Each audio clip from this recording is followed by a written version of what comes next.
vir in die tonnel. Komende naweek gaan ek verseker uitkyk na Formule 1 en dit is Monaco Grand Prix, een van die hoogtepunte van die jaar, altyd tradisieryk, maar dit laat my dink aan hoe ver Formule 1 teruggaan en ek verstaan dit is al 75 jaar terug vir die eerste Formule 1 aangebied is. Jy kan nie glo nie as jy die foto's kyk van 75 jaar terug. Veiligheid was nie baie groot op die prioriteit nie. As jy kyk na die voertuie, so veiligheid lyk nie baie lekker nie. Die bande en die vorm van die voertuig natuurlik ook bepaald anders in 75 jaar, baie verander.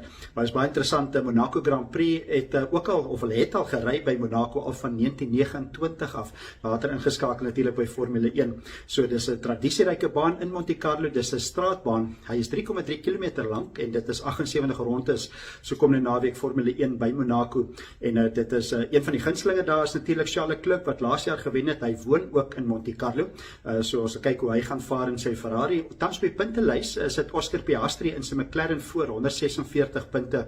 Ook Lando Norris in sy McLaren het 133 punte. Hulle loop voor Max Verstappen, laas jaar se wenner van die kampioenskap, 124 in sy Red Bull Honda. So dit is interessant wees. Gewoonlik is kwalifisering uiters belangrik in Monaco. As jy voor kan wegspring, het jy baie goeie kans om te wen, oor dit so moeilik is op hy straatbaan om verby te gaan. Maar tradisieryk Monaco en is interessant om te sien 75 jaar terug eerste Formule 1 gery. So dit is wanneer ek gaan kyk die naweek veral. Dit is my sporthoogtepunt van die naweek Sondag. Ek kyk Formule 1 in Monaco.